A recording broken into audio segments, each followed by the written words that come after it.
Now, migrants carrying suitcases and personal possessions are now leaving the soon-to-be demolished refugee camp known as the Jungle in the northern French port city of Calais. The evacuation of possibly 8,000 migrants living in squalid conditions in the makeshift refugee camp is expected to take about a week. The migrants will be offered placements in refugee centers across France and an opportunity to seek asylum. But there is concern that some migrants will refuse to go because they still want to travel across the English Channel to Britain.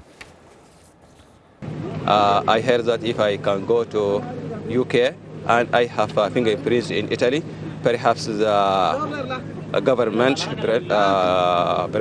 British government, to return back to Italy. This is a problem here. We can face this. Well, Britain has already begun accepting some of the estimated 1,300 unaccompanied children living in the camp. Some refugees clashed with police hours before the evacuation began to protest the demolishing of the camp. The French government says the relocation operation is humanitarian and will allow the closing of the country's largest shanty town. Well, viewers Nicolas Pignon, who has visited the camp in Calais and has been covering the issue, joins me now to tell us more about it. Nicolas, welcome. Hi. Now, you were there. First, one thing one might want to know is why did this camp grow bigger and bigger in just one place? The thing is that Calais is the main harbor, northern part of France, and that's the easiest way to go with the train or to go with the harbor, with the boat, to try to cross the channel to Britain. So it's very natural for migrants to gather at this place because that's where they have the most opportunities to manage and succeed to go through the channel. And also, I mean, geographically, I mean, it's, you know, at the crossroad of Belgium, of France. I mean, everybody tries to gather there. To go so, and you were there, you saw the conditions there, but as we had one of those refugees say, he wants to go to Britain. So the issue is not so much about the French government being unable to take care of these people. The problem is that they just want to move on, right? That's the thing. And right now, you said everything began peacefully this morning in Calais, the evacuation. But what's going to happen at the end of the week? Because you still have several thousand people who still refuse to relocate anywhere else because their dream is to cross the channel and to go in UK where they might, according to them, have more economic opportunities. So it's going to be very, very difficult at the end of this process. And actually, that's an important point for our viewers to know.